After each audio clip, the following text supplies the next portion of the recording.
അരിക്കൊമ്പനെ പ്രദേശത്തു നിന്ന് മാറ്റേണ്ടി വരുമെന്ന വിദഗ്ധ സമിതി റിപ്പോർട്ട് നാളെ ഹൈക്കോടതിയിൽ സമർപ്പിക്കും. ആനയെ അനുകൂലിക്കുന്നവരുടെയും നാട്ടുകാരുടെയും നിലപാടുകൾ പരിഗണിച്ചുള്ള റിപ്പോർട്ടാകുമെന്നും ജനാഭിപ്രായം ഇതിൽ പ്രതിഫലിക്കുമെന്നും amicus curiae S Ramesh Babu പറഞ്ഞു. ഒരു കൺസെൻസസ് റിപ്പോർട്ടാണ് വരാൻ പോകുന്നത്. എല്ലാവരും കൂടെ എഗ്രീഡ് ആയിട്ടുള്ള ഒരു റിപ്പോർട്ട് രാത്രിക്കുള്ളിൽ തയ്യാറാക്കി നാളെ കൊടുക്കും കോർട്ടിൽ. ഫൈനൽ റിപ്പോർട്ട് കൊടുക്കുമല്ല ഈ ഇഷ്യൂവിൽ അരിക്കൊമ്പൻ്റെ ഇഷ്യൂവിൽ ഒരു ഫൈനൽ റിപ്പോർട്ടായിരിക്കും. കൂടുതൽ വിവരങ്ങളുമായി ഞങ്ങളുടെ റിപ്പോർട്ടർ MS അനീഷ് കുമാറാണ് ചേരുന്നത്. അനീഷ്, അമിക്കസ് ക്യൂറിയുടെ വാക്കുകൾ കേട്ടിട്ട് പ്രദേശത്തുകാർക്ക് ഒരു പരിധിവരെ പ്രതീക്ഷിക്കാൻ വകയുണ്ട് എന്നതാണ് തോന്നുന്നത്. എന്താണ് കൂടുതൽ വിവരങ്ങൾ? ഇപ്പോൾ മനസ്സിലാക്കാൻ കഴിയുന്നത് നാട്ടുകാർക്ക് പ്രത്യേകിച്ചും ചിന്നക്കനാൽ സിംഗണ്ട നിവാസികൾക്ക് ഏതാണ്ട് ആശ്വാസത്തിന് വക നൽകുന്ന കാര്യങ്ങൾ ഈ റിപ്പോർട്ടിൽ ഉണ്ടാവും എന്ന് തന്നെയാണ്. എന്തായാലും ഭിന്നാഭിപ്രായമുള്ള ആളുകളാണ് ഈ അഞ്ചംഗ സമിതിയിലുള്ളത്. അവർ രാവിലെ 10:30 മുതൽ രമേശ് ബാബു അഡ്വക്കേറ്റ്, അദ്ദേഹം സീനിയർ അഭിഭാഷകനാണ്, അമിക്കസ് ക്യൂറിയാണ്, അദ്ദേഹത്തിന്റെ വീട്ടിൽ യോഗം ചേർന്നുകൊണ്ടിരിക്കുകയാണ്. ഇപ്പോഴും അവസാന ഡ്രാഫ്റ്റ് തയ്യാറാക്കുന്ന ജോലികൾ അവിടെ തുടർന്നുകൊണ്ടിരിക്കുന്നു. ഏതാണ്ട് അർദ്ധരാത്രിയോട് അടുക്കുമ്പോഴാവും ഈ ജോലികൾ പൂർണ്ണമാവുക എന്നാണ് നമുക്ക് മനസ്സിലാക്കാൻ കഴിയുന്നത്. എന്തായാലും വ്യത്യസ്ത അഭിപ്രായമുള്ളവരാണെങ്കിലും ഒരു സമവായത്തിൽ എത്തിച്ചേർന്നിരിക്കുന്നു എന്ന് തന്നെയാണ് അദ്ദേഹം പറയുന്നത്. എന്തായാലും റിപ്പോർട്ട് ഈ ജനവികാരം പൂർണ്ണമായും പ്രതിഫലിക്കുന്ന തരത്തിലുള്ളതാവും എന്ന ഒരു ഉറപ്പാണ് ഈ ഘട്ടത്തിൽ അവർക്ക് നൽകാൻ കഴിയുന്നത്. വിശദാംശങ്ങൾ എന്തായാലും ഉള്ളടക്കം കോടതിക്ക് കൈമാറുന്നതുകൊണ്ട് തന്നെ പുറത്തു പറയാൻ കഴിയില്ല എന്ന് ആണ് അവർ പറയുന്നു. ആനയെ സ്ഥലത്ത് നിന്നും മാറ്റണമെന്ന കാര്യത്തിൽ ഒരു തീർച്ചയിലേക്ക് ഈ സമിതി എത്തിക്കഴിഞ്ഞിട്ടുണ്ട്. കാരണം ആനയെ മാറ്റാതെ ഒരു പോംവഴി ഈ പ്രശ്നത്തിന് ഇല്ല എന്ന രീതിയിലേക്ക് തന്നെയാണ് എത്തിയിരിക്കുന്നത്. പക്ഷേ ഏത് തരത്തിലാണ് മാറ്റേണ്ടത്? മയക്കുവെടി വെച്ചാണോ മാറ്റേണ്ടത്? ഇവിടെ നിന്നും പിടിച്ചുകൂടി മറ്റൊരിടത്ത് കൊണ്ട് വീണ്ടും ആനയെ ജീവിക്കാൻ അനുവദിക്കുകയാണോ ചെയ്യേണ്ടത്? അല്ലെങ്കിൽ മെരുക്കി കുങ്കിയാനയെ ഉപയോഗിക്കുകയാണോ ചെയ്യേണ്ടതെന്ന് അടക്കമുള്ള കാര്യങ്ങളെക്കുറിച്ചുള്ള അഭിപ്രായം ഈ സമിതിയുടെ അഭിപ്രായം എന്തായാലും കോടതിയെ അറിയിക്കും എന്ന് തന്നെ വ്യക്തമാക്കിയിരിക്കുന്നു. അത് വ്യക്തമായി രേഖപ്പെടുത്തി തന്നെ അറിയിക്കുമെന്നാണ് മനസ്സിലാക്കാൻ കഴിയുന്നത്. നാളെ കോടതിയിൽ ഈ ഹർജി പരിഗണിച്ച് കേസ് പരിഗണിക്കുമ്പോൾ ഈ റിപ്പോർട്ട് കൂടി നാളെ തന്നെ ഒരു പക്ഷേ പരിഗണിച്ചൊരു ഉത്തരവ് ഇറക്കുമോ എന്ന കാര്യമാണ് നമുക്കിനി അറിയേണ്ടത്.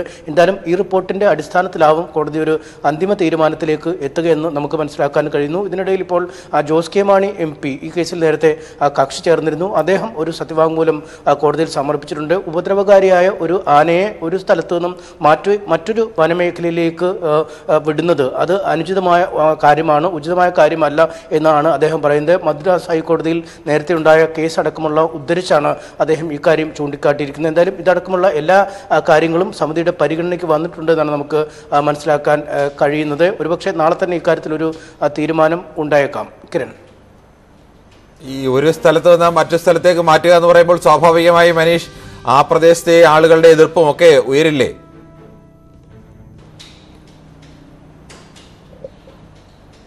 തീർച്ചയായും അതാണ് ഒരു ആശയക്കുഴപ്പം. കാരണം ഈ കേരളത്തിൻ്റെ വനാതിർത്തിക്ക് അപ്പുറത്തേക്ക് വിടുക എന്നത് പ്രായോഗികമല്ല. കാരണം ഒരു ജീവിയെ, പ്രത്യേകിച്ചും ആനയെ ഒരു സംസ്ഥാനത്ത് നിന്നും മറ്റൊരു സംസ്ഥാനത്തേക്ക് കൊണ്ടുപോകുന്നതിന് കർശനമായ നിയന്ത്രണങ്ങളുണ്ട്, നിരോധനമുണ്ട്. അതുകൊണ്ട് അതിന് പ്രത്യേക അനുമതികൾ വേണ്ടിവരും. അല്ലെങ്കിൽ ഏതാണ്ട് വലിയ ബുദ്ധിമുട്ടുള്ള കാര്യങ്ങളാണ് അതുള്ളത്. മറിച്ച് മറ്റു വശങ്ങളിലേക്ക് ഈ പറമ്പിക്കുളം പോലെ കേരളത്തിൽ തന്നെയുള്ള വനാതിർത്തികളിലേക്ക് കൊണ്ട് മാറ്റുക എന്ന തരത്തിലുള്ള ആലോചനകളും നടക്കുന്നുണ്ട്. ഈ വിദഗ്ധർ തന്നെ പറയുന്ന വാക്കുകൾ അനുസരിച്ച് ഒരു ആനയെ ഒരു സ്ഥലത്ത് നിന്നും മറ്റൊരു ആവാസ മേഖലയിലേക്ക് മാറ്റുമ്പോൾ അവിടെ പൂർണ്ണമായും അനുകൂലമായ ആ സാഹചര്യം, അതായത് ഫേവറബിൾ ലിവിങ് കണ്ടീഷൻ എന്നാണ് അവരുടെ ഭാഷയിൽ പറഞ്ഞാൽ, അത്തരമൊരു സാഹചര്യമാണെങ്കിൽ മാത്രമാണ് ആ ആന അവിടെ തുടരാനുള്ള ആ സാഹചര്യം. അല്ലെങ്കിൽ തൻ്റെ പഴയ ഇടത്തേക്ക് മടങ്ങിപ്പോകുന്നതിനുള്ളൊരു താല്പര്യം ആനയുടെ ഭാഗത്തു നിന്നും ഉണ്ടാവും. അതുകൊണ്ട് ഇത്തരമൊരു റീലൊക്കേഷൻ, ഒരു സ്ഥലത്തു നിന്ന് മറ്റൊരു സ്ഥലത്തേക്ക് മാറ്റുന്നത് എത്ര കണ്ട്, കേരളത്തിൽ തന്നെ ഇടത്തേക്ക് മാറ്റുന്നത് എത്ര കണ്ട് ഫലപ്രദമാണ് എന്ന കാര്യത്തിൽ ഒരു സംശയം വിദഗ്ധർ തന്നെ പലരും പ്രകടിപ്പിക്കുന്നുണ്ട്. അതുകൊണ്ട് പറമ്പിക്കുളം പോലുള്ള വിദൂരമായ സ്ഥലങ്ങളിലേക്ക് മാറ്റുക എന്നതാണ് ഒരു പോംവഴിയുള്ളത്.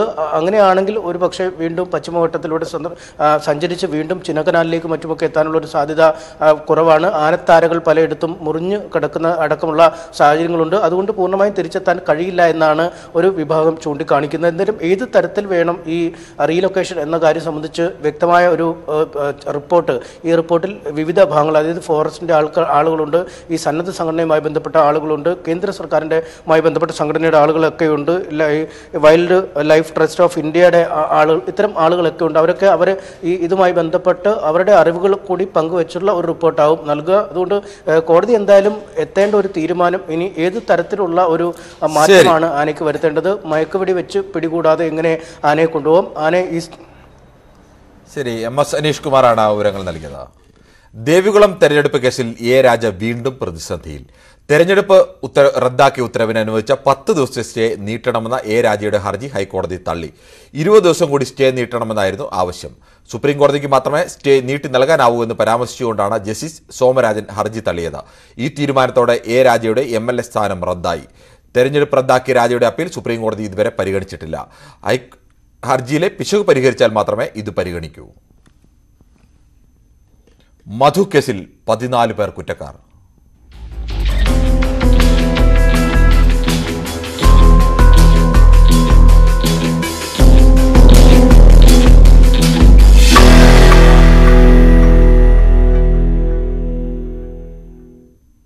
അട്ടപ്പാടി മധു കേസിൽ 14 പ്രതികൾ കുറ്റക്കാരെന്ന മണ്ണാർക്കാട് SC/ST പ്രത്യേക കോടതി.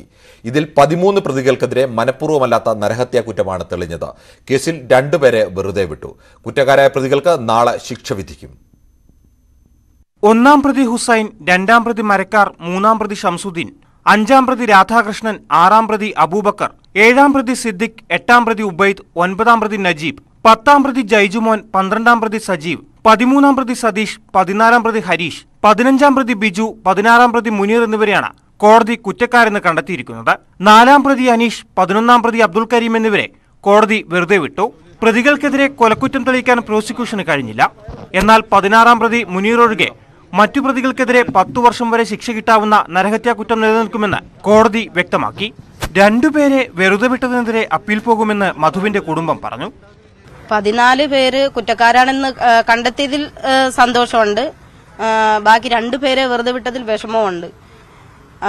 അതിനുള്ള കാര്യങ്ങൾ എന്താ ചെയ്യേണ്ടതെന്ന് വെച്ചാൽ അത് നമ്മൾ വക്കീലുമായി സംസാരിച്ചതിന് ശേഷം അത് ചെയ്യേണ്ട രീതിയിൽ ഞങ്ങൾ ചെയ്യും. മുനീറിനെതിരെ ബലപ്രയോഗം നടത്തിയെന്ന കുറ്റമാണ് ചുമത്തിയിട്ടുള്ളത്. വിധിയിൽ തൃപ്തിയുണ്ടെന്ന് സ്പെഷ്യൽ പബ്ലിക് പ്രോസിക്യൂട്ടർ വ്യക്തമാക്കി. ശിക്ഷയുടെ മാക്സിമം കൊടുക്കണമെന്നുള്ളതാണ് പ്രോസിക്യൂഷൻ മുന്നോട്ട് വെച്ചിട്ടുള്ള ആവശ്യം. അതിൽ എന്താണ് വരുന്നുള്ളത് നാളെ അറിയുള്ളൂ. ഏതൊക്കെ സെക്ഷനിൽ എത്രയൊക്കെ ശിക്ഷയാണ് ഇവർക്കെതിരെ കോടതി പറയുന്നതെന്ന് നാളെ അറിയാം. ഇത്രയേറെ കൂറുമാറ്റമുണ്ടായ കേസിൽ 14 പേർ കുറ്റക്കാരാണെന്ന് കണ്ടെത്തിയത് ആത്മവിശ്വാസം നൽകുന്നതാണെന്ന് പാലക്കാട് SP പറഞ്ഞു. പ്രധാനപ്പെട്ട പ്രതികൾക്ക് എല്ലാവർക്കും തന്നെ നമ്മൾ പ്രതീക്ഷിച്ച രീതിയിലുള്ള കുറ്റങ്ങൾ കണ്ടെത്തിയിട്ടുണ്ട് കോടതി. സെന്റൻസ് വിശദമായിട്ട് അടുത്ത ദിവസമായിരിക്കും ഉണ്ടാവുക. എത്രയായിരിക്കും അവർക്ക് വരുന്ന വിധി എന്നുള്ളത്. ആസ് ഓഫ് നൗ ഈ മൊമെന്റിൽ സാറ്റിസ്ഫൈഡ് ആണ്. വിധി കണക്കിലെടുത്ത് മധുവിന്റെ കുടുംബത്തിന് സംരക്ഷണം തുടരുമെന്ന് SP വ്യക്തമാക്കി. മധു കേസിൽ 2 പേരെ വെറുതെ വിട്ടതിനെതിരെ അപ്പീൽ നൽകുമെന്ന് മധുവിന്റെ കുടുംബം പറയുമ്പോഴും 14 പേർ കുറ്റക്കാരാണെന്ന് കണ്ടെത്തിയ കോടതി വിധി പ്രോസിക്യൂഷന്റെ വിജയമാണെന്നാണ് വിലയിരുത്തൽ. നാളെ ശിക്ഷ വിധിക്കുമ്പോൾ 5 വർഷത്തെ നീതിക്കായുള്ള കാത്തിരിപ്പിനാണ് അവസാനമാകുക. ക്യാമറാമാൻ സയ്യിദ് C കല്ലിമുട്ടിക്കൊപ്പം പ്രസാദ് ഉടുമ്പിശ്ശേരി, ന്യൂസ് 18, പാലക്കാട്. കോടതി വിധിയെ സർക്കാരും സ്വാഗതം ചെയ്തു. മന്ത്രി K രാധാകൃഷ്ണന്റെ വാക്കുകൾ. ഒരുപക്ഷെ അട്ടിമറിക്കപ്പെട്ടു പോകുമായിരുന്ന ഒരു കേസ് പ്രധാനപ്പെട്ട പ്രതികളെ മുഴുവൻ തന്നെ കുറ്റവാളികളായി കാണാൻ വേണ്ടി കോടതി കഴിഞ്ഞിട്ടുണ്ട്. ശിക്ഷ എന്താകും എന്നുള്ളത് നാളെയാണ് വിധിക്കുക. എന്തായാലും 16 പ്രതികളിൽ 14 പേരും കുറ്റവാളികളാണ് എന്ന് കോടതി കണ്ടെത്തിയിട്ടുണ്ട്. അട്ടപ്പാടി മധു കേസ് വിധി ആശ്വാസകരമെന്ന് പ്രതിപക്ഷ നേതാവ് VD സതീശൻ. കേരളത്തിൽ ഒരു സ്ഥലത്തും ഇത്തരം സംഭവങ്ങൾ ആവർത്തിക്കാതിരിക്കാനുള്ള നടപടി വേണം. കേസ് നടത്തിപ്പ് ദുർബലപ്പെടുത്താനുള്ള ശ്രമം ഉണ്ടായെന്നും CPM-മായി ബന്ധപ്പെട്ടവർ പ്രതികളായതാണ് കാരണമെന്നും VD സതീശൻ ആരോപിച്ചു. മോഷ്ടിച്ചു എന്നുള്ള ആരോപണത്തിന്റെ പേരിൽ ആൾക്കൂട്ടം കൊലപാതകം ചെയ്ത ഒരാളാണ്, കൊല ചെയ്യപ്പെട്ട ഒരാളാണ് മധു. മധുവിന്റെ കേസുമായി ബന്ധപ്പെട്ട് സർക്കാരും പ്രോസിക്യൂഷനും കാണിച്ചിരുന്ന ഒരു നിസ്സംഗത, നിരന്തരമായുണ്ടായിരുന്ന കൂറുമാറ്റം, ഇതെല്ലാം നമ്മളെ വല്ലാതെ നിരാശപ്പെടുത്തിയിരുന്നു. കണ്ണൂർ എക്സിക്യൂട്ടീവ് എക്സ്പ്രസിൽ തീയിട്ട സംഭവത്തിൽ തീവ്രവാദ ബന്ധമടക്കമുള്ള സാധ്യതകൾ പരിശോധിച്ച അന്വേഷണ സംഘം. ആദ്യ യോഗത്തിന് ശേഷം പ്രത്യേക അന്വേഷണ സംഘം എലത്തൂരിലെ റെയിൽവേ ട്രാക്കിൽ പരിശോധന നടത്തി. പ്രതി UP സ്വദേശിയാണെന്ന സംശയത്തിന്റെ അടിസ്ഥാനത്തിൽ ഉത്തരേന്ത്യയിലേക്കും അന്വേഷണം വ്യാപിപ്പിച്ചിട്ടുണ്ട്. കോഴിക്കോട് എലത്തൂരിൽ എക്സിക്യൂട്ടീവ് എക്സ്പ്രസിലുണ്ടായ ആക്രമണത്തിൽ എല്ലാ സാധ്യതകളും പരിശോധിക്കുകയാണ് അന്വേഷണ സംഘം.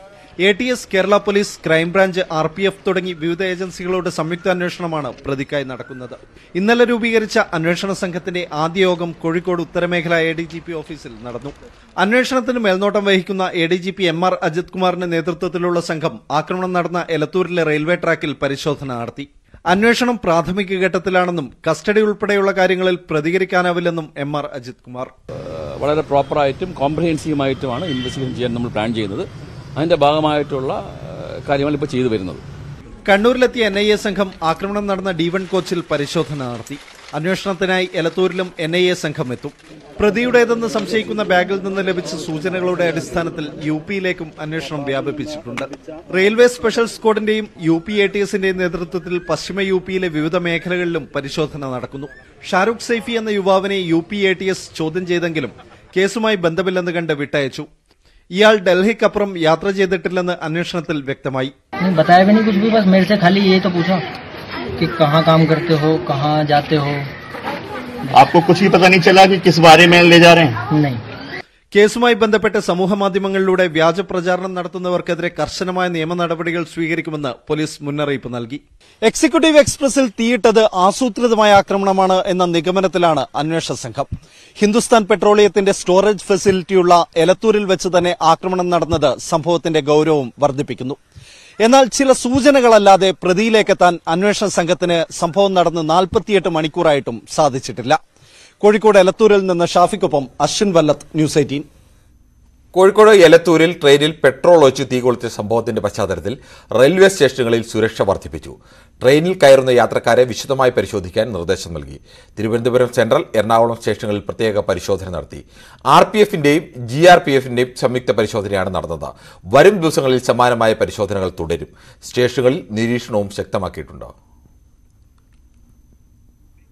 സദേൺ റെയിൽവേ വരുമാനത്തിൽ റെക്കോർഡിട്ട അതേ ദിവസം തന്നെയാണ് എലത്തൂരിൽ യാത്രക്കാർക്കു നേരെ അക്രമമുണ്ടായത്. ഈ സാഹചര്യത്തിൽ കേരളത്തിലെ ട്രെയിൻ യാത്രകൾ എത്രത്തോളം സുരക്ഷിതമാണ്? വൈകുന്നേരമുള്ള അമൃത എക്സ്പ്രസിൽ ന്യൂസ് 18 സംഘം യാത്ര ചെയ്ത് തയ്യാറാക്കിയ റിപ്പോർട്ട് കാണാം.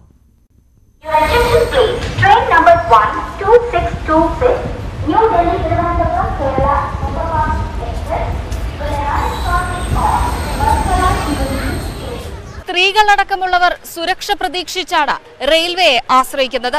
എന്നാൽ റെയിൽവേക്ക് ഈ വരുന്ന യാത്രക്കാർക്ക് എത്രത്തോളം സുരക്ഷയൊരുക്കാൻ കഴിയുമെന്ന് പരിശോധിക്കാം.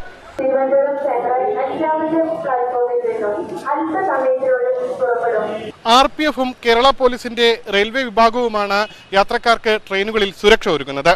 എന്നാൽ നാമമാത്രമായ ഈ ഫോഴ്സ് എത്രത്തോളം സുരക്ഷ ഒരുക്കുന്നുണ്ട് പരിശോധിക്കാം. ട്രെയിനിലൊക്കെ ഇനി ഇങ്ങനെ ട്രാവൽ ചെയ്യുമ്പോൾ എന്ത് സുരക്ഷാ സംവിധാനം വേണം, അങ്ങനെ ഒരു എന്തെങ്കിലും അഭിപ്രായമുണ്ടോ? തീർച്ചയായിട്ടും വേണം. അതിന് ഗവൺമെന്റ് അങ്ങനെ ഒരു തീരുമാനത്തിൽ എത്തണം. കാരണം ഇങ്ങനെ ഓരോരോ സംഭവങ്ങൾ ഉണ്ടാവുന്ന സമയത്താണ് ഇതിൽ പുറത്തുനിന്നുള്ള ഇടപെടലുകൾ ഗവൺമെന്റിന്റെ ഭാഗത്തുനിന്നാണെങ്കിലും അപ്പോഴേ ഒരു തിരിഞ്ഞോട്ടം ഉണ്ടാവുന്നുള്ളൂ. അല്ലാത്ത സമയത്ത് യാത്രക്കാരുടെ സുരക്ഷിതത്വത്തെ കുറിച്ച് ശരിക്കും പറഞ്ഞാൽ ഗവൺമെന്റ് എന്നുള്ള രീതിയിൽ യാതൊരു നടപടികളും ഉണ്ടാവാറില്ല. ഏത് സംഭവം പോലെ തന്നെ ഒരു സംഭവം സംഭവിച്ചു കഴിഞ്ഞാൽ മാത്രം പുറത്തുനിന്നൊരു മുകളിൽ നിന്ന് വേണ്ടപ്പെട്ടവരുടെ ഒരു നോട്ടം എത്തുന്നുള്ളൂ.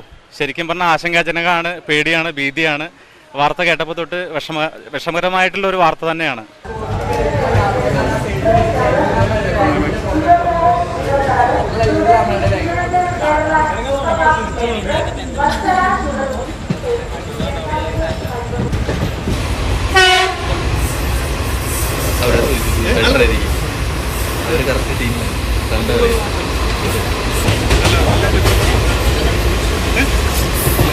ദിവസം ഞാൻ ലേഡീസ് കമ്പാർട്ട്മെൻറ്റ് കയറിയ ടൈമിൽ ലേഡീസിൽ ബോയ്സ് തമിഴ് എന്തൊക്കെയോ ബോയ്സ് എനിക്കറിയില്ല, അവർ നമ്മുടേക്ക് മോശമായിട്ടുള്ള നോട്ടവും അങ്ങനെ. കാരണം അതൊരു ഇൻറ്റേൺസിറ്റി എന്ന് വെച്ചാൽ ഇത് ഇവിടുന്ന് എടുത്തു കഴിഞ്ഞാൽ നമ്മുടെ ഡെസ്റ്റിനേഷൻ എവിടെയാണോ അവിടെ മാത്രമേ നിർത്തത്തുള്ളൂ. അപ്പോൾ അതുവരെ ഇതിങ്ങനെ ഓടിക്കൊണ്ടിരിക്കുക, നമുക്ക് വേറെ തരത്തിലുള്ള ഒരു ഇതുമില്ല, വേറെ ആരുമില്ല. അപ്പം ഞാൻ അവരോട് പറഞ്ഞു ഇത് ലേഡീസാണ്, ഇവിടുന്ന് ഇറങ്ങണം എന്ന് പറഞ്ഞു. അങ്ങനെ അവർ ആദ്യം കേട്ടില്ല, പിന്നെ അവരത് ഇറങ്ങി. അപ്പം എപ്പോഴും ഒന്നും സേഫ് അല്ല. പിന്നെ ആൾക്കാർ കൂടെ ഇങ്ങനൊരു സിറ്റുവേഷൻ ആണെങ്കിൽ കുഴപ്പമില്ല, പക്ഷേ ഒരു പെണ്ണ് മാത്രം, പിന്നെ കൂടുതലും ബോയ്സ് ആണെങ്കിൽ അത് കുറച്ച് കഷ്ടം തന്നെയാണ് രാത്രിയിൽ.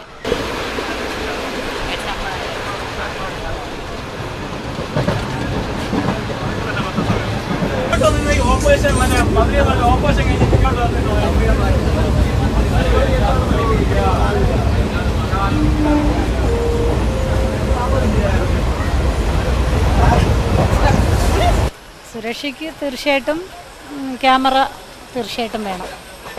ക്യാമറ വെച്ചാൽ കുറച്ചുകൂടെ സേഫായിരിക്കും. ആര് കയറുന്നു, ആര് ഇറങ്ങുന്നു, എന്തൊക്കെ കൊണ്ട് കയറുന്നു.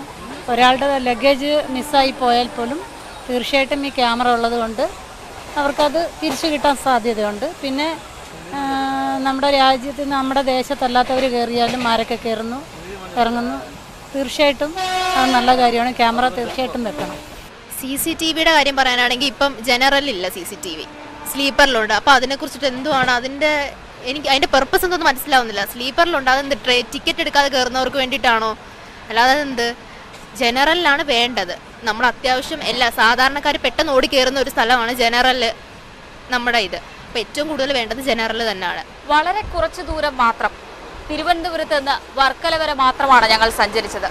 ഇവിടെ നാമമാത്രമായ സുരക്ഷയാണ് റെയിൽവേ ഒരുക്കിയിരിക്കുന്നത്. ജനറൽ കമ്പാർട്ട്മെന്റിൽ പോലും ആരും തിരിഞ്ഞു നോക്കിയിട്ടില്ല എന്നതാണ് വാസ്തവം. ജനറലിലാണെങ്കിൽ പോലും എല്ലാവരും ഇടിച്ചു കയറി സേഫ്റ്റി ഇല്ല. എല്ലാവരും ഇപ്പോൾ ഞാൻ തൃശ്ശൂരിൽ നിന്നല്ല യാത്ര ചെയ്ത് ഇപ്പോൾ ഇവിടെ എത്തിയായിരുന്നു. അപ്പോൾ എല്ലാവരും നിറഞ്ഞ് കുത്തി കയറി വണ്ടി കയറ്റുവാണ്. ബട്ട് 2 പോലീസുകാരുണ്ടായിരുന്നു. ഇത് കണക്ക് തന്നെ അവർ സ്ലീപ്പർ പരിപാടി മാത്രമാണ്. അവർ അവിടെ നിന്ന് ഇറക്കി വിടുവാണ്. 2 ഫാമിലീസിനെ അവർ ഇറക്കി വിട്ടിട്ട് അവർ ഫാമിലീസ് കയറ്റും. അതായത് ഇവിടെ ജനറൽ കമ്പാർട്ട്മെന്റിൽ ഫുള്ളായി. അതിനുശേഷം അവർ കയറ്റുമെന്ന് ചോദിക്കുന്നത് അവർ ഇങ്ങോട്ട് വരുന്നില്ല. ഇവരിന്ന് ഇറക്കി വിട്ട് അവരെല്ലായിടത്തും പോകും. ബംഗാളികളാണെങ്കിലും എല്ലാവരെയും ഇറക്കി വിടുക. എന്നിട്ട് ഇവിടെ എന്താണെന്ന് അവർ നോക്കുന്നില്ല, ഇവരെ സേഫ്റ്റി ആകുന്നില്ല. അങ്ങനത്തെ ഒരു ഇതാണ് ഞാൻ ഇന്നലെ കണ്ടത്.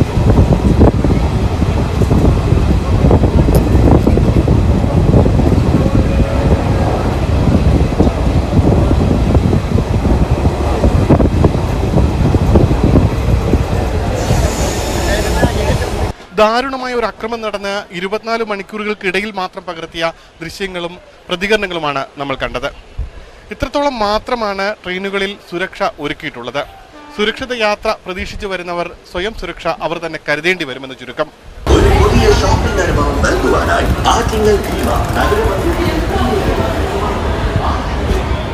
ക്യാമറയ്ക്ക് മുന്നിൽ പറയാത്ത പല ഞെട്ടിക്കുന്ന അനുഭവങ്ങളും ഈ ചെറിയ സമയത്തിനുള്ളിൽ യാത്രക്കാർ നമ്മളോട് പങ്കുവച്ചു. അവർ പറയുന്നത് ശരിയാണെങ്കിൽ വനിതകൾ ഒട്ടും സുരക്ഷിതമല്ലാത്തത് വനിതാ കമ്പാർട്ട്മെന്റിലാണത്രേ. സുരക്ഷിതത്വം ആരുടെയും ഔദാര്യമല്ല, അത് അവകാശമാണ്.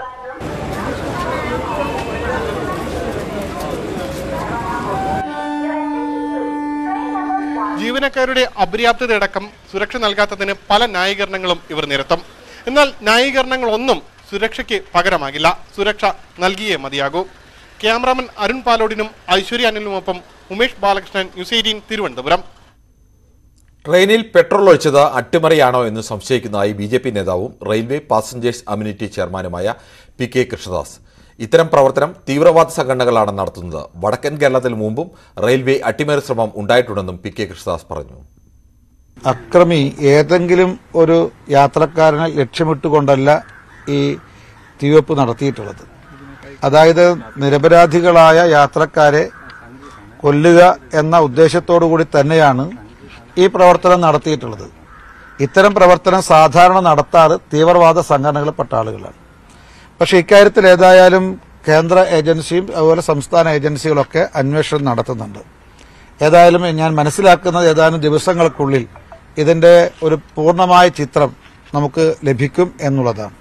ഏതായാലും ഈ കോഴിക്കോട് തീവണ്ടിയിലെ തീപിടുത്തത്തിന്റെ പശ്ചാത്തലത്തിൽ രാജ്യവ്യാപകമായി റെയിൽവേ യാത്രക്കാരുടെ സുരക്ഷിതത്വം ശക്തിപ്പെടുത്താൻ റെയിൽവേ തീരുമാനമെടുത്തിട്ടുണ്ട്. നവജാത ശിശുവിനെ ബക്കറ്റിൽ ഉപേക്ഷിച്ചടക്കമുള്ള പ്രധാനപ്പെട്ട വാർത്തകളിലേക്ക് കടക്കും മുമ്പ് ഒരു ചെറിയ ഇടവേള. കൂടുതൽ വാർത്തകൾക്കും വിശദാംശങ്ങൾക്കും malayalam.news18.com. പെൺപൂരം ഗജറാണിമാരുടെ പൂരക്കാഴ്ചകളിലേക്ക് സ്വാഗതം.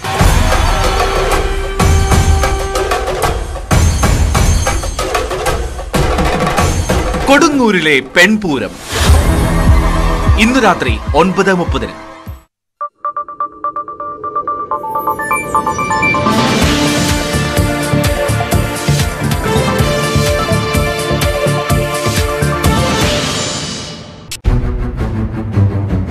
ഊർജിതമാണ് എന്ന് പോലീസ് അടിക്കടി പറയുന്നൊരു സാഹചര്യമുണ്ട്.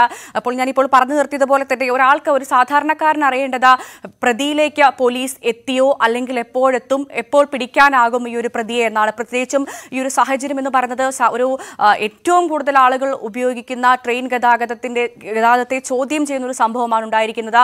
ആളുകൾക്കൊരു വലിയ ഭയമാണ് ഈ ഒരു സംഭവം മൂലം ഉണ്ടായിരിക്കുന്നത്.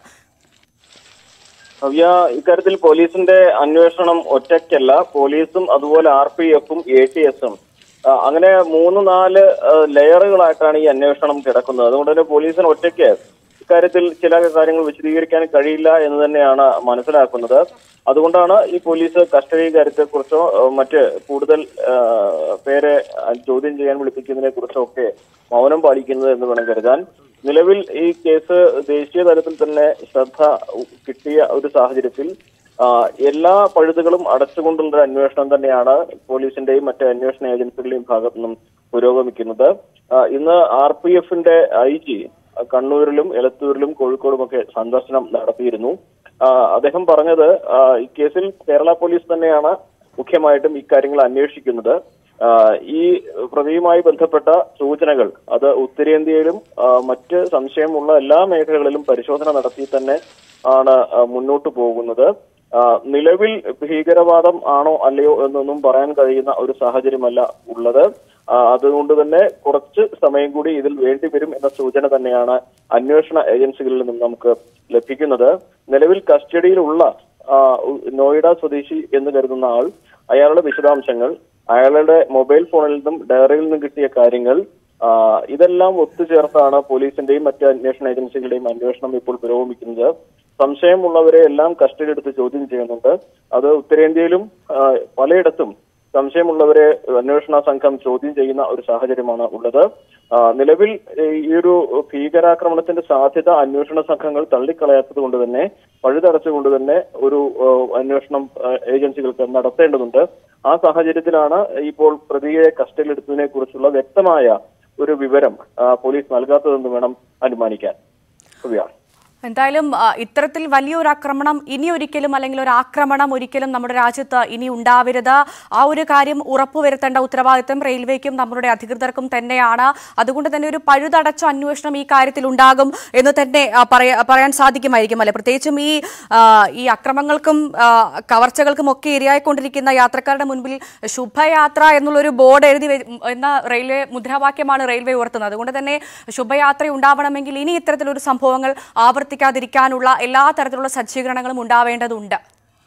തീർച്ചയായും ഈ സുരക്ഷാ വീഴ്ചയാണോ എന്ന ചോദ്യത്തിന് RPF-ന്റെ IG-യുടെ മറുപടി തീർച്ചയായിട്ടും അത് അങ്ങനെ കരുതാനാകില്ല. പക്ഷേ സുരക്ഷാ സംവിധാനങ്ങൾ ശക്തിപ്പെടുത്തേണ്ടതുണ്ട്. കൂടുതൽ കമ്പാർട്ട്മെന്റുകളിലും അതുപോലെ തന്നെ റെയിൽവേ സ്റ്റേഷനുകളിലും അത്തരത്തിലുള്ള സംവിധാനങ്ങൾ ഒരുക്കേണ്ടതുണ്ട് എന്നൊരു വിശദീകരണമാണ് അധികൃതരുടെ ഭാഗത്തു നിന്നുണ്ടാവുന്നത്. അതായത് CCTV അടക്കമുള്ള ആധുനിക സംവിധാനങ്ങൾ കൂടുതൽ സജ്ജമാക്കുക എന്ന രീതിയിലേക്ക് ഈ സുരക്ഷാ സംവിധാനങ്ങൾ ഒരുക്കേണ്ടതിന്റെ ആവശ്യകതയാണ് അവർ ഊന്നുന്നത്. ഒപ്പം തന്നെ ഈ പ്രധാനപ്പെട്ട ട്രെയിനുകളിലെല്ലാം തന്നെ RPF-ന്റെ സാന്നിധ്യം ഉറപ്പാക്കേണ്ട സാഹചര്യമുണ്ട്. CCTV-കൾ മുഖ്യമായിട്ടും തിരക്കുള്ള ഇടങ്ങളിലും തിരക്കുള്ള റൂട്ടുകളിലും ഓടുന്ന ട്രെയിനുകളിലും ഒക്കെ സജ്ജമാക്കേണ്ടതുണ്ട്. അപ്പോൾ അത്തരത്തിൽ ഒരു ദീർഘവീക്ഷണത്തോടെയുള്ള സാഹചര്യം ഒരുക്കുക, അതാണ് ഇപ്പോൾ RPF-ന്റെ ഭാഗത്തു നിന്നുമുള്ള പ്രതികരണത്തിൽ നമുക്ക് മനസ്സിലാക്കാൻ സാധിക്കുന്നത്. രാജ്യത്ത് തന്നെ അതീവ ഗുരുതരമായ, അല്ലെങ്കിൽ കേരളത്തിൽ ഇതുവരെ സംഭവിച്ചിട്ടില്ലാത്തത്ര ഒരു ഗുരുതരമായ അവസ്ഥ ഈ ഒരു കേസിന് ഉണ്ട്. ആ ഒരു സാഹചര്യത്തിൽ ഇതിന്റെ ഗൗരവം കണക്കിലെടുത്തുകൊണ്ട് തന്നെയാണ് അധികൃതരുടെ ഭാഗത്തു നിന്നുള്ള നടപടികൾ പുരോഗമിക്കുന്നത്. ഈ കേസിൽ എടുത്തുചാടി ഒരു കൺക്ലൂഷനിലേക്ക് എത്താതെ ആ കേസിന്റെ എല്ലാ വഴികളും പരിശോധിച്ച് ഒരാളെ കസ്റ്റഡിയിലെടുത്തിട്ടുണ്ടെങ്കിൽ തന്നെ അയാളുടെ ഹിസ്റ്ററിയും, അയാൾക്ക് പിറകിൽ ആരെങ്കിലും ഉണ്ടോ എന്ന കാര്യവും, അയാൾക്ക് മറ്റേതെങ്കിലും ബാക്ക്ഗ്രൗണ്ടുകൾ ഉണ്ടോ എന്നുള്ള കാര്യങ്ങളും തുടങ്ങിയ വിവിധ തലങ്ങളിലുള്ള അന്വേഷണങ്ങൾ പൂർത്തിയാക്കിയ ശേഷമേ ഇതിലേക്ക് പോലീസിന്റെ ഭാഗത്ത് ഒരു കൺക്ലൂഷൻ ഉണ്ടാകൂ എന്ന് തന്നെ വേണം കരുതാൻ. എന്താണെങ്കിലും കൂടുതൽ സുരക്ഷാ സംവിധാനങ്ങൾ ട്രെയിനുകളിലും റെയിൽവേ സ്റ്റേഷനിലും ഒരുക്കേണ്ടതിന്റെ ആവശ്യകത, അല്ലെങ്കിൽ അതിന്റെ സൗകര്യങ്ങൾ ഒരുക്കേണ്ടതിന്റെ കാര്യം, അത് RPF അടക്കമുള്ളവർ ഇപ്പോൾ കൂടുതൽ ഉത്തരവാദിത്തത്തോടെ തന്നെ നടപടിയെടുക്കുമെന്ന് പ്രതീക്ഷിക്കാം. ശരി, അനുബോധാണ് വാർത്തയുടെ കൂടുതൽ.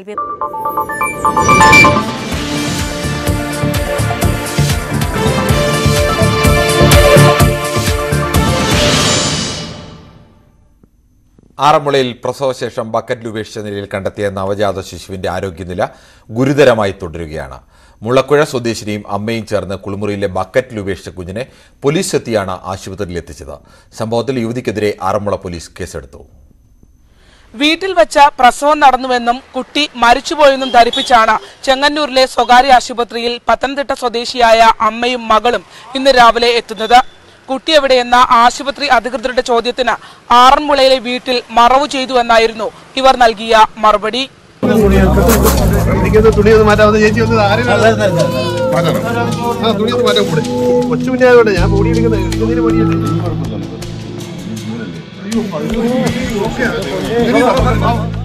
ആശുപത്രി അധികൃതരുടെയും ചെങ്ങന്നൂർ പോലീസിന്റെയും സമയോചിതമായ ഇടപെടലാണ് കുരുന്നു ജീവൻ തിരികെ പിടിക്കാൻ സഹായകമായത്. ആറന്മുള മുളക്കുഴ സ്വദേശിയായ 35-കാരിയും അമ്മയുമാണ് ചെങ്ങന്നൂർ ഉഷ ആശുപത്രിയിൽ പ്രസവ സംബന്ധമായ രക്തസ്രാവത്തെ തുടർന്ന് രാവിലെ ചികിത്സ തേടിയെത്തിയത്. പ്രസവം വീട്ടിൽ വെച്ച് നടന്നെന്നും കുട്ടി മരിച്ചെന്നുമായിരുന്നു യുവതിയും അമ്മയും ആശുപത്രി ജീവനക്കാരോട് പറഞ്ഞത്. എന്നാൽ കൂടുതൽ ചോദ്യം ചെയ്യലിൽ മൂത്ത കുട്ടി നവജാത ശിശുവിനെ ബക്കറ്റിൽ ഉപേക്ഷിച്ച കാര്യം വെളിപ്പെടുത്തുകയായിരുന്നു. ജീവനക്കാർ ഉടൻ തന്നെ വിവരം ചെങ്ങന്നൂർ പോലീസിന് കൈമാറി. സമയം പാഴാക്കാതെ CI വിപിന്റെ നേതൃത്വത്തിലുള്ള സംഘം മുളക്കുഴയിലെ വീട്ടിലെത്തി. മൂത്ത കുട്ടി നൽകിയ വിവരത്തെ തുടർന്ന് നടത്തിയ പരിശോധനയിൽ ശുചിമുറിയിലെ പൊട്ടിയ ബക്കറ്റിൽ രക്തം കലർന്ന തുണികൾക്കിടയിൽ കുഞ്ഞു ജീവൻ കണ്ടെത്തുകയായിരുന്നു.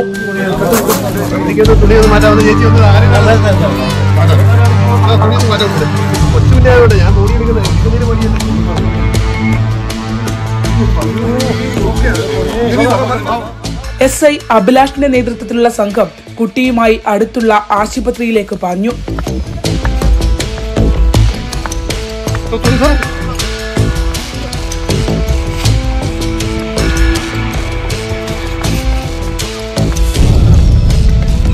പൊക്കിൾക്കൊടി നീക്കം ചെയ്തു. തുടർ ചികിത്സക്കായി കോട്ടയം മെഡിക്കൽ കോളേജിലേക്ക്. മാസം തികയാതെ പ്രസവിച്ച കുട്ടിക്ക് ആരോഗ്യ പ്രശ്നങ്ങളുണ്ട്.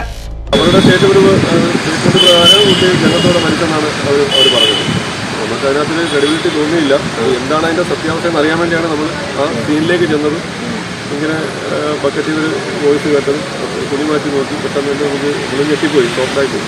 പിന്നെ ആദ്യമായിട്ടാണ് ഇങ്ങനൊരു റിസൾട്ട് കിട്ടിയത്. അതുപോലെ കുട്ടിയെ രക്ഷപ്പെടുത്താനുള്ള പ്രാഥമിക അത് സംഭവത്തിൽ ആറന്മുള പോലീസ് കേസെടുത്തു. ജുവനൈൽ ജസ്റ്റിസ് ആക്ട് പ്രകാരവും ഇന്ത്യൻ ശിക്ഷാ നിയമപ്രകാരവുമാണ് കേസ്. കുട്ടിക്ക് സംരക്ഷണം നൽകുന്നതിനായി ചൈൽഡ് വെൽഫെയർ കമ്മിറ്റിക്ക് നിർദ്ദേശം നൽകി.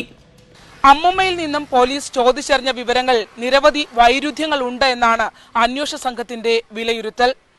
പ്രസവ സംബന്ധമായി അവശനിലയിലുള്ള അമ്മയെ ചോദ്യം ചെയ്യാൻ കഴിഞ്ഞെങ്കിൽ മാത്രമേ കേസിൽ രഹസ്യങ്ങളുടെ ചുരുൾ കൂടുതൽ അഴിക്കാനാകൂ. ക്യാമറമാൻ പ്രശാന്ത് മംഗലശ്ശേരിക്കൊപ്പം ആലപ്പുഴയിൽ നിന്നും ശരണ്യ സ്നേഹജൻ, ന്യൂസ് 18. സംസ്ഥാനത്ത് വേനൽ മഴയിൽ 2 മരണം. പത്തനംതിട്ടയിലും കൊട്ടാരക്കരയിലുമാണ് ദുരന്തമുണ്ടായത്. അടൂരിൽ കാറ്റിലും മഴയിലും മരം ഒടിഞ്ഞു വീണ് അടൂർ നെല്ലിമുകൾ സ്വദേശി മനു മോഹനാണ് മരിച്ചത്. സ്കൂട്ടറിൽ യാത്ര ചെയ്യവെയാണ് മരം വീണത്. കൊട്ടാരക്കര ഇഞ്ചക്കാട് റബ്ബർ മരം വീണ ഇഞ്ചക്കാട് സ്വദേശിനി ലളിതകുമാരിയാണ് മരിച്ചത്. വീടിന്റെ മുറ്റത്ത് നിന്ന് ലളിതയുടെ തലയിലേക്ക് റബ്ബർ മരങ്ങൾ ഒടിഞ്ഞു വീഴുകയായിരുന്നു. ശക്തമായ കാറ്റിലും മഴയിലും അടൂരിലെ വിവിധ സ്ഥലങ്ങളിൽ വ്യാപകമായ കൃഷിനാശമുണ്ടായി. കൊട്ടാരക്കരയിലും വ്യാപകമായ നാശമുണ്ടായി. നിരവധി വീടുകളുടെ മേൽക്കൂരകൾ തകർന്നു. MC റോഡിൽ വെള്ളക്കെട്ടുണ്ടാവുകയും ചെയ്തു. പൊലിക്കോട് പ്രവർത്തിക്കുന്ന HP പെട്രോൾ പമ്പിന്റെ മേൽക്കൂര തകർന്നു. വീണ്ടും ഒരു ദുരന്ത വാർത്ത തന്നെയാണ്. സിക്കിമിൽ നാഥുല പാസിൽ മഞ്ഞിടിച്ചിൽ 7 പേർ മരിച്ചു, 14 പേർക്ക് പരിക്കേറ്റു. മഞ്ഞിനടിയിൽ നിന്ന് 30ഓളം പേരെ രക്ഷപ്പെടുത്തി. നിരവധി പേർ ഇപ്പോഴും അവിടെ കുടുങ്ങിക്കിടക്കുന്നതായാണ് നിഗമനം. മരണസംഖ്യ ഇനിയും ഉയർന്നേക്കുമെന്നും സൂചനയുണ്ട്. ഗാങ്ടോക്ക് നാഥുല JNM റോഡിലേക്ക് മഞ്ഞുപാളികൾ ഇടിഞ്ഞു വീഴുകയായിരുന്നു. വിനോദസഞ്ചാരികളുമായി പോയ വാഹനങ്ങൾക്ക് മേലാണ് മഞ്ഞുപാളികൾ പതിച്ചത്. ഇന്ത്യൻ സൈന്യത്തിന്റെയും ത്രിശക്തി കോർപ്പിന്റെയും BROയുടെയും SDRFിന്റെയും നേതൃത്വത്തിൽ രക്ഷാപ്രവർത്തനം തുടരുകയാണ്.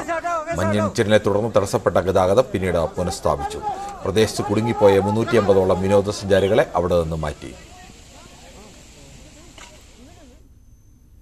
പശ്ചിമബംഗാളിൽ രാമനവമി ഘോഷയാത്രക്കിടെയുണ്ടായ സംഘർഷങ്ങളിൽ കേന്ദ്ര ആഭ്യന്തര മന്ത്രാലയം പശ്ചിമബംഗാൾ സർക്കാരിനോട് റിപ്പോർട്ട് തേടി. ഹൗറയിൽ കഴിഞ്ഞ ദിവസം 2 വിഭാഗങ്ങൾ തമ്മിലുണ്ടായ സംഘർഷത്തിലാണ് വിശദമായ റിപ്പോർട്ട് തേടിയത്. അക്രമങ്ങൾക്ക് പിന്നിൽ BJP ആണെന്നായിരുന്നു മുഖ്യമന്ത്രി മമതാ ബാനർജിയുടെ ആരോപണം. ആളുകളെ പുറത്തെത്തിച്ചാണ് അക്രമങ്ങൾ നടത്തിയതെന്നും മമത പറഞ്ഞു. സംഘർഷ മേഖലയിലേക്ക് പോകാനുള്ള BJP സംസ്ഥാന അധ്യക്ഷൻ സുഗന്ധ മജുദാറിന്റെ ശ്രമത്തെ ഇന്നും ബംഗാൾ പോലീസ് തടഞ്ഞു. ശബരിമല മാസ്റ്റർ പ്ലാൻ ഏകോപനത്തിന് ശബരിമല വികസന അതോറിറ്റിക്ക് രൂപം നൽകാൻ തീരുമാനം. ശബരിമല വികസന പ്രവർത്തനങ്ങൾ ഏകോപിപ്പിക്കുന്നതുമായി ബന്ധപ്പെട്ട മുഖ്യമന്ത്രി പിണറായി വിജയന്റെ അധ്യക്ഷതയിൽ ചേർന്ന ഉന്നതതല യോഗത്തിലാണ് തീരുമാനം. ഇനി മുതൽ വെർച്വൽ ക്യൂ ബുക്കിംഗിനൊപ്പം നെയ്യഭിഷേകത്തിന്റെ വിവരങ്ങളും രേഖപ്പെടുത്താൻ അവസരം ലഭിക്കും. പമ്പ മുതൽ സന്നിധാനം വരെയുള്ള വിവിധ കേന്ദ്രങ്ങളിലും 18-ാം പടിക്കും ശ്രീകോവിലിനും സമീപം സ്കാനറുകൾ സ്ഥാപിക്കാനും യോഗത്തിൽ തീരുമാനമായി. KPCC യോഗത്തിൽ കൈകൂപ്പി വൈകാരിക പ്രസംഗവുമായി സംസ്ഥാന കോൺഗ്രസ് അധ്യക്ഷൻ കെ സുധാകരൻ. നിങ്ങൾക്ക് പുനഃസംഘടന വേണ്ടെങ്കിൽ എനിക്കും വേണ്ടെന്ന് തുറന്നടിച്ചു. ശശി തരൂരിനും കെ മുരളീധരനും യോഗത്തിൽ വിമർശനമുണ്ടായി. ശശി തരൂർ നിരന്തരം പാർട്ടിയെ സമ്മർദ്ദത്തിലാക്കുന്നുവെന്നായിരുന്നു വിമർശനം. പാർട്ടിയിലെ അരിക്കൊമ്പന്മാരെ പിടിച്ചുകെട്ടണമെന്ന് അൻവർ സാദത്ത് അഭിപ്രായപ്പെട്ടു. മുതിർന്ന നേതാക്കൾ അച്ചടക്ക ലംഘനം നടത്തുന്നുവെന്ന് തിരുവഞ്ചൂർ രാധാകൃഷ്ണൻ ചൂണ്ടിക്കാട്ടി. പുനഃസംഘടനാ നടപടികൾ വൈകുന്നതിനെ ചൊല്ലിയുള്ള വിമർശനത്തിന് മറുപടി പറയവെയാണ് KPCC അധ്യക്ഷൻ വികാരപരമായ പ്രതികരണം നടത്തിയത്. പുനഃസംഘടന വൈകുന്നതിന് തങ്ങൾ മാത്രമല്ല ഉത്തരവാദിയെന്ന നിലപാടാണ് നേതൃത്വത്തിനുള്ളത്. ഇത് പ്രകടിപ്പിക്കുമ്പോഴാണ് കൈകൂപ്പിക്കൊണ്ട് സഹായിക്കണമെന്ന് സുധാകരൻ അഭ്യർത്ഥിച്ചത്. ഒപ്പം പുനഃസംഘടന നടക്കേണ്ടത് തന്റെ ആവശ്യം മാത്രമല്ലെന്നും സുധാകരൻ പറഞ്ഞു. പാർട്ടി പുനഃസംഘടന വൈകുന്നതിന് കാരണം ഗ്രൂപ്പ് നേതാക്കളാണെന്ന വിമർശനം PJ കുര്യൻ ഉന്നയിച്ചു.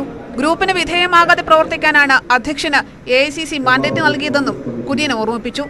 പരസ്യ പ്രസ്താവനകൾക്കെതിരെ എക്സിക്യൂട്ടീവ് യോഗത്തിൽ വലിയ വികാരമാണ് ഉയർന്നത്.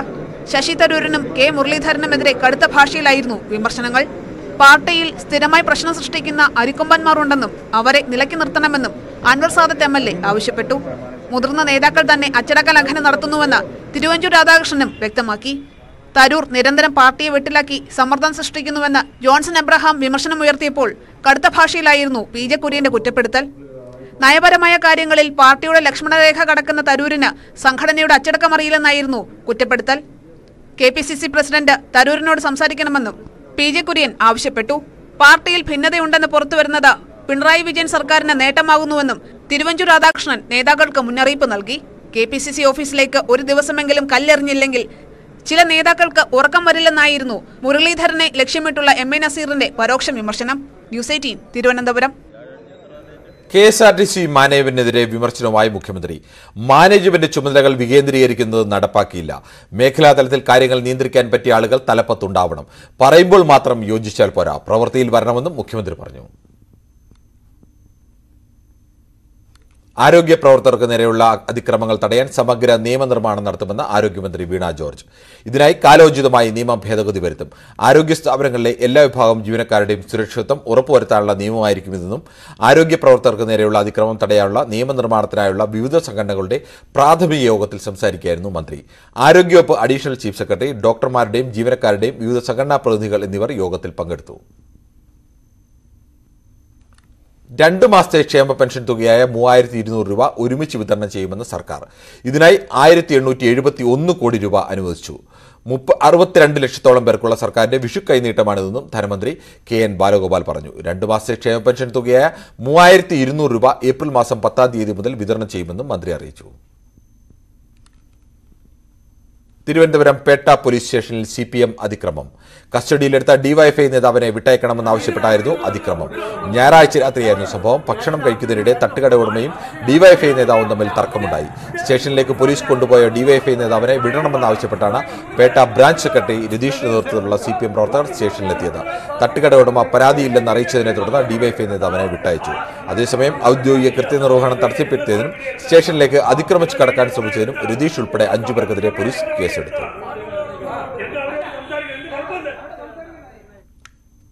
തൃശൂർ അതിരപ്പള്ളിയിൽ കാട്ടാനിറങ്ങി. വെറ്റിലപ്പാറ പ്രാഥമിക ആരോഗ്യ കേന്ദ്രത്തിൽ ആനകൾ തമ്പടിച്ചു. ഇന്നലെ രാത്രി മതിൽക്കെട്ടിനകത്തെത്തിയ ആനകൾ രാവിലെ പ്ലാന്റേഷൻ മേഖലയിലേക്ക് കടന്നു.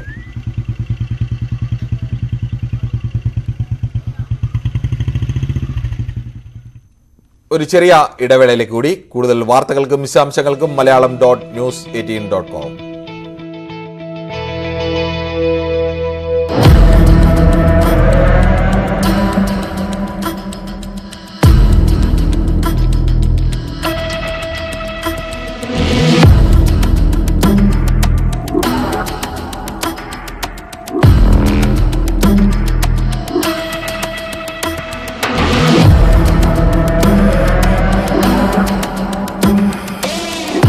സ്വന്തം അച്ഛനെ കടലക്കറിയിൽ വിഷം കൊടുത്തു കൊന്ന മകൻ.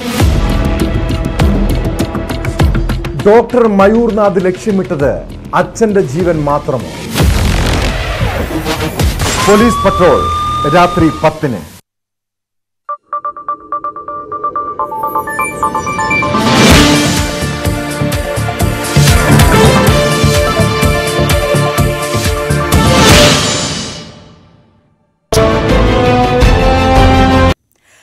കോഴിക്കോട് എലത്തൂരിൽ ഓടുന്ന ട്രെയിനിൽ പെട്രോൾ ഒഴിച്ച് തീ കൊളുത്തിയ സംഭവത്തിന്റെ പശ്ചാത്തലത്തിൽ റെയിൽവേ സ്റ്റേഷനുകളിൽ സുരക്ഷ വർദ്ധിപ്പിച്ചു.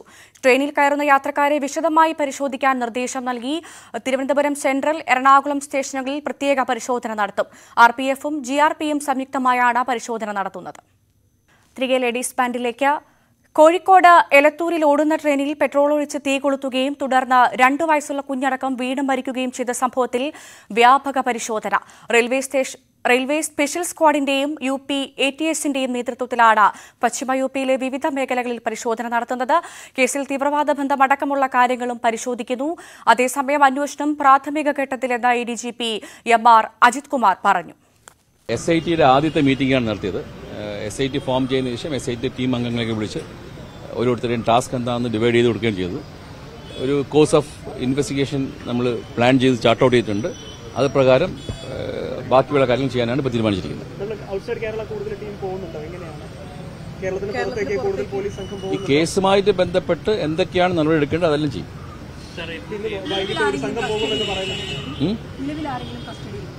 ആരെങ്കിലും ഉണ്ടെങ്കിൽ ഞങ്ങൾ പറയുമല്ലോ. അല്ല, ഇൻവെസ്റ്റിഗേഷൻ ഡീറ്റെയിൽസ് ഒന്നും നിങ്ങൾക്ക് ഇവിടെ റിവീൽ ചെയ്യാൻ പറ്റത്തില്ല. ഞങ്ങൾ ഇൻവെസ്റ്റിഗേഷൻ സ്റ്റാർട്ട് ചെയ്തിട്ടേ ഉള്ളൂ.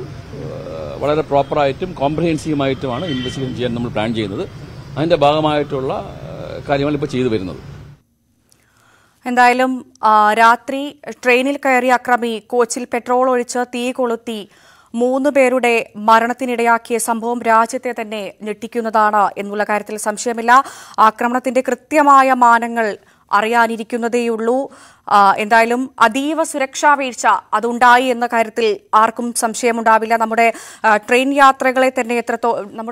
യാത്രകൾ തന്നെ എത്രത്തോളം സുരക്ഷിതമാണ് എന്നുള്ളൊരു ചോദ്യമാണ് പ്രധാനമായും ഈ ഒരു സംഭവം ഉയർത്തുന്നത്. എല്ലാവർക്കും, പ്രത്യേകിച്ചും ഒരു സാധാരണക്കാരനെ സംബന്ധിച്ച് അറിയേണ്ടത് എവിടെയാണ് പ്രതി, പോലീസ് പ്രതിയിലേക്ക് എത്തിയോ അല്ലെങ്കിൽ എപ്പോൾ എത്തുമെന്നുള്ള ചോദ്യങ്ങളായിരിക്കും ഒരു സാധാരണ പ്രേക്ഷകനെ സംബന്ധിച്ച് ഉണ്ടാവുക. കൂടുതൽ വിവരങ്ങളുമായി അനുമോദ ചേരുന്നു എന്നാണ് മനസ്സിലാക്കുന്നത്. അന്വേഷണം ഊർജിതമാണ് എന്ന് പോലീസ് അടിക്കടി പറയുന്നൊരു സാഹചര്യമുണ്ട്. അപ്പോൾ ഞാനിപ്പോൾ പറഞ്ഞു നിർത്തിയതുപോലെ തന്നെ ഒരു സാധാരണക്കാരൻ അറിയേണ്ടത് പ്രതിയിലേക്ക് പോലീസ് എത്തിയോ അല്ലെങ്കിൽ എപ്പോഴെത്തും, എപ്പോൾ പിടിക്കാനാകും ഈ ഒരു പ്രതിയെ എന്നാണ്. പ്രത്യേകിച്ചും ഈ ഒരു സാഹചര്യം എന്ന് പറയുന്നത് ഏറ്റവും കൂടുതൽ ആളുകൾ ഉപയോഗിക്കുന്ന ട്രെയിൻ ഗതാഗതത്തെ ചോദ്യം ചെയ്യുന്ന ഒരു സംഭവമാണ് ഉണ്ടായിരിക്കുന്നത്. ആളുകൾക്കൊരു വലിയ ഭയമാണ് ഈ ഒരു സംഭവം മൂലം ഉണ്ടായിരിക്കുന്നത്. ഇക്കാര്യത്തിൽ പോലീസിന്റെ അന്വേഷണം ഒറ്റയ്ക്കല്ല. പോലീസും അതുപോലെ RPFും ATSും അങ്ങനെ 3-4 ലെയറുകളായിട്ടാണ് ഈ അന്വേഷണം കിടക്കുന്നത്. അതുകൊണ്ട് തന്നെ പോലീസിന് ഒറ്റയ്ക്ക് ഇക്കാര്യത്തിൽ ചില കാര്യങ്ങൾ വിശദീകരിക്കാൻ കഴിയില്ല എന്ന് തന്നെയാണ് മനസ്സിലാക്കുന്നത്. അതുകൊണ്ടാണ് ഈ പോലീസ് കസ്റ്റഡി കാര്യത്തെക്കുറിച്ചോ മറ്റ് കൂടുതൽ പേരെ ചോദ്യം ചെയ്യാൻ വിളിപ്പിക്കുന്നതിനെ കുറിച്ചോ ഒക്കെ മൗനം പാലിക്കുന്നത് എന്ന് വേണം കരുതാൻ. നിലവിൽ ഈ കേസ്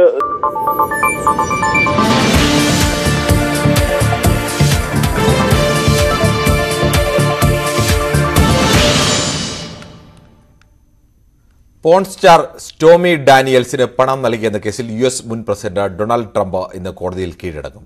ഇന്ത്യൻ സമയം രാത്രി 11 മണിയോടെ മാൻഹട്ടനിലെ ക്രിമിനൽ കോടതിയിലെത്തി ട്രംപ് കീഴടങ്ങും.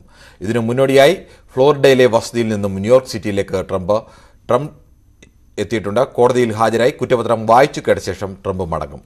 കോടതിയിലെത്തിയാൽ പതിവ് അറസ്റ്റ് നടപടികളുടെ ഭാഗമായി വിരലടയാളം രേഖപ്പെടുത്തുകയും ഫോട്ടോ എടുക്കുകയും ചെയ്യും. US-ൽ ക്രിമിനൽ കുറ്റം ചുമത്തപ്പെടുന്ന ആദ്യ US മുൻ പ്രസിഡന്റാണ് ഡൊണാൾഡ് ട്രംപ്. ട്വിറ്ററിന്റെ മുഖമുദ്രയായിരുന്ന നീലപക്ഷി ലോഗോ മാറ്റി CEO Elon Musk. Dogecoin crypto കറൻസിയുടെ മീം ആയ നായയാണ് ഇനി മുതൽ ട്വിറ്ററിന്റെ ലോഗോ.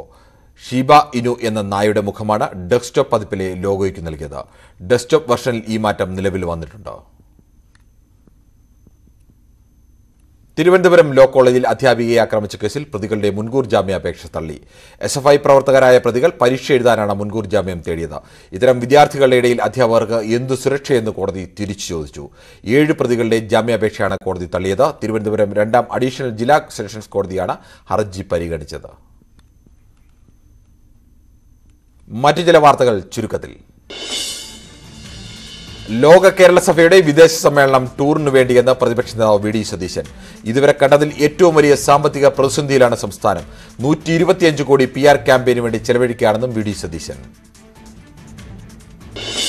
തിരുവനന്തപുരം കിളിമാനൂരിൽ കാട്ടുപന്നിയുടെ ആക്രമണത്തിൽ ഗൃഹനാഥന് ഗുരുതരമായ പരിക്ക്.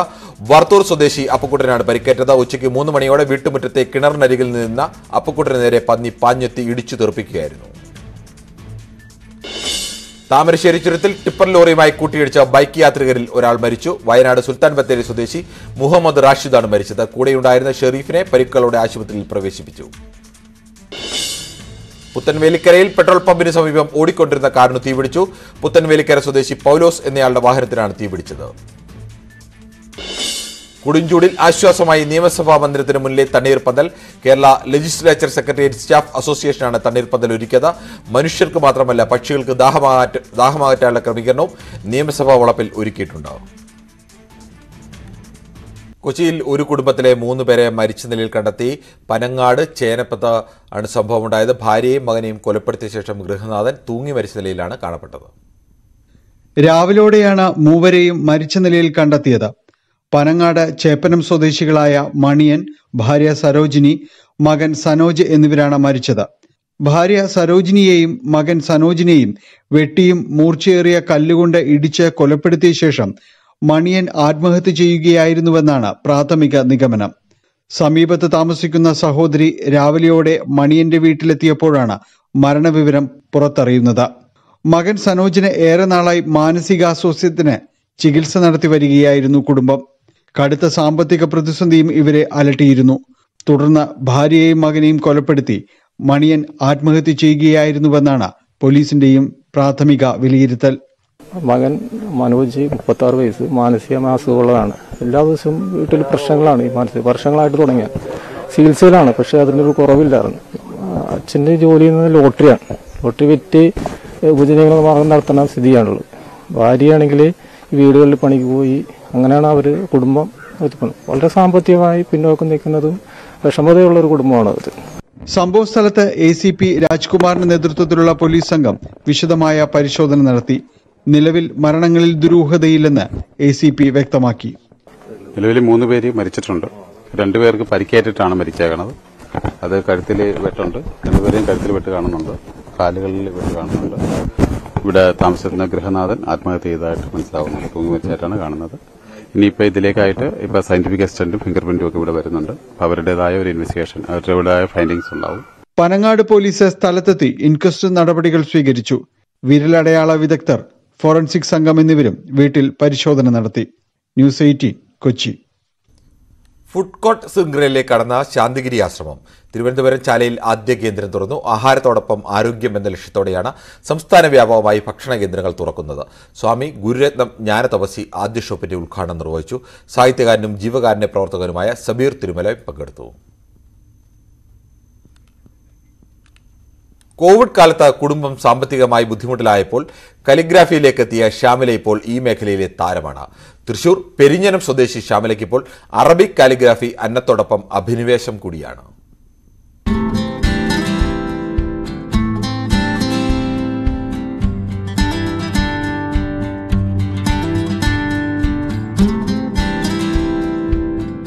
കോവിഡിൽ ഉപജീവനത്തിന് മാർഗമില്ലാതായപ്പോഴാണ് ഷാമില കാലിഗ്രഫിയിലേക്ക് തിരിഞ്ഞത്. കണ്ണൂർ അജ്മലിന്റെ 3 മാസത്തെ ഓൺലൈൻ ക്ലാസ്സിലായിരുന്നു തുടക്കം. ചിത്രകലയോട് മുമ്പേ ഇഷ്ടമുള്ളതിനാൽ പഠന സമയത്ത് തന്നെ വരച്ചു തുടങ്ങി. അറബി അക്ഷരങ്ങളും വരച്ചിട്ടകളും പെട്ടെന്ന് തന്നെ വഴങ്ങി. പുതിയ സാങ്കേതികതയെക്കുറിച്ചറിയാൻ ബംഗളൂരുവിലെ മീം, വണ്ടൂരിലെ അൻഫാസ് എന്നിവരുടെ ക്ലാസുകൾ ഇപ്പോഴും പിന്തുടരുന്നുണ്ട്. ഓൺലൈനിൽ ഇട്ടാൽ ചൂടപ്പം പോലെ വിറ്റുപോകുന്ന വരകളിൽ മാഷാ അല്ലാ, ആയത്തുൽ കുർസി, അസ്മാഉൽ ഉസ്ന, സൂഫി വർക്കുകൾ എന്നിവയാണ് മുന്നിൽ. വരയിൽ ഒതുങ്ങാതെ മറ്റു മേഖലകളിലേക്ക് കൂടി കടന്നതോടെ ജീവിക്കാനുള്ള വരുമാനം കൂടി കാലിഗ്രഫിയിൽ നിന്ന് ലഭിക്കുന്നുണ്ടെന്ന് ശ്യാമല പറഞ്ഞു. ആർട്ട് ഭയങ്കര ഇഷ്ടമാണ്. അതുപോലെ തന്നെ വീട്ടിൽ നമുക്ക് എന്താ ചെയ്യാന്നുള്ളൊരു ആലോചനയിലായിരുന്നു. അപ്പോഴാണ് നമ്മൾ ഈ ഒരു ആർട്ടിനെ പറ്റി അറിഞ്ഞത്. ഒരുപാട് ഇഷ്ടത്തോടുകൂടി ഇറങ്ങിയതാണ്. അതുപോലെ അൽഹംദുലില്ലാ സക്സസ് ആയെന്ന് ഞാൻ ഇവിടെ വരെ പ്രതീക്ഷിക്കുന്നു. പിന്നെ ഒരുപാട് നമ്മൾ ക്ലാസ് എടുത്തു കൊടുക്കുന്നുണ്ട്. ഒരുപാട് വീട്ടമ്മമാർ വെറുതെ ഇരിക്കുന്നവരുണ്ട്. അവർക്കായിട്ട് ഇത് വരച്ച് കിട്ടുമ്പോൾ ഇത് വരച്ച് കഴിയുമ്പോൾ അതിൻ്റെ ഭംഗി നമുക്ക് മനസ്സിലാക്കാൻ പറ്റുള്ളൂ. മറ്റുള്ളവർക്കും നമുക്ക് പെട്ടെന്ന് ഇതിന് നമ്മൾക്കറിയില്ല അതിൻ്റെ ഭംഗി എത്രത്തോളം ഉണ്ടെന്ന്. മരത്തിലും പ്ലൈവുഡിലും കടലാസിലും തുണിയിലും വരയ്ക്കും. എഴുത്തിനായി ഉപയോഗിക്കുന്ന പേന മുള കൊണ്ട് നിർമ്മിക്കുന്നതാണ്. എറണാകുളത്ത് നിന്ന് മുള കൊണ്ടുവന്ന് പേന നിർമ്മിച്ചു വിൽക്കുന്ന ജോലിയും സ്വയം ചെയ്യുന്നു. കാലിഗ്രഫി പഠിക്കാൻ താല്പര്യമുള്ള നിരവധി പേർ അന്വേഷിച്ചു വന്നതോടെ ഓൺലൈനിൽ ക്ലാസ് ആരംഭിച്ചു. ഇന്ന് 250ഓളം പേരാണ് ശ്യാമലയുടെ ക്ലാസ്സിൽ സ്ഥിരമായി പങ്കെടുക്കുന്നത്. ന്യൂസ് 18 തൃശൂർ. സംസ്ഥാനത്ത് വിരമിച്ച പോലീസ് ഉദ്യോഗസ്ഥർ പെൻഷൻ ആനുകൂല്യങ്ങൾ പോലും കിട്ടാത്ത ദുരിതത്തിലാണ്. പെൻഷനും DA കുടിശ്ശികയും മുടങ്ങിയിട്ട് മാസങ്ങളായി. വിലക്കയറ്റത്തിന്റെ സാഹചര്യത്തിൽ പെൻഷൻ ആനുകൂല്യങ്ങൾ ഉടൻ അനുവദിക്കണമെന്നും അല്ലാത്ത പക്ഷം പ്രത്യക്ഷ സമരത്തിലേക്ക് നീങ്ങുമെന്നും പോലീസ് പെൻഷനേഴ്സ് അസോസിയേഷൻ പറഞ്ഞു. സാമ്പത്തിക പ്രതിസന്ധിയുടെ പേരിലാണ് വിരമിച്ച പോലീസ് ഉദ്യോഗസ്ഥരുടെ പെൻഷൻ ആനുകൂല്യങ്ങൾ സർക്കാരിന് നൽകാൻ കഴിയാത്തത്. 2 ഗഡു പെൻഷൻ പരിഷ്കരണ കുടിശ്ശികയും 15% DA കുടിശ്ശികയുമാണ് നൽകാനുള്ളത്. വിഷയത്തിൽ മുഖ്യമന്ത്രിക്കടക്കം നിവേദനം നൽകിയിട്ടും ഫലമുണ്ടായില്ല. രോഗികളായി കിടക്കുന്ന ചികിത്സയിൽ കിടക്കുന്ന ധാരാളം പോലീസ് ഉദ്യോഗസ്ഥന്മാർ, റിട്ടയർഡ് പോലീസ് ഉദ്യോഗസ്ഥന്മാർ ഞങ്ങൾക്ക് ഇന്ന് ലഭിക്കും നാളെ ലഭിക്കും എന്നുള്ള പ്രതീക്ഷയോടുകൂടി കഴിയുകയാണ്. 200ഓളം ആളുകളുടെ കാൽ മുട്ട് മുറിച്ച് കിടക്കുകയാണ്. ഗവൺമെൻറ് അടിയന്തരമായി ഇടപെട്ട് ഞങ്ങൾക്ക് തരാനുള്ള 2 ഗഡു അടിയന്തര ശമ്പള പരിഷ്കരണ കുടിശ്ശിക അനുവദിക്കണമെന്നും 17% DA തരാനുള്ളതിൽ അടിയന്തരമായി 2 ഗഡു DA ഉടൻ അനുവദിക്കണം എന്നുള്ളതാണ് ഞങ്ങളുടെ ആവശ്യം. ഒരു പ്രക്ഷോഭ മാർഗം സൂചനയായി നടത്താനും അതിനുശേഷം തുടർ നടപടികൾ സ്വീകരിക്കാൻ ഞങ്ങൾ ബാധ്യസ്ഥരാണ്. വിലക്കയറ്റം മൂലം പൊറുതിമുട്ടി നിൽക്കുന്ന സാഹചര്യത്തിൽ പെൻഷൻ കൂടി മുടങ്ങിയതോടെ വിരമിച്ച പോലീസ് ഉദ്യോഗസ്ഥർ ദുരിതത്തിലാണ്. പെൻഷൻകാർക്ക് ലഭിക്കേണ്ട 15% ക്ഷമാപത്തെയും ലഭിച്ചിട്ടില്ല. മെഡിസെപ് പദ്ധതി പ്രകാരം എല്ലാ രോഗികൾക്കും ആശുപത്രികളിൽ നിന്ന് ചികിത്സ ലഭിക്കുന്നില്ലെന്നും പരാതിയുണ്ട്. ന്യൂസ് 18 തിരുവനന്തപുരം.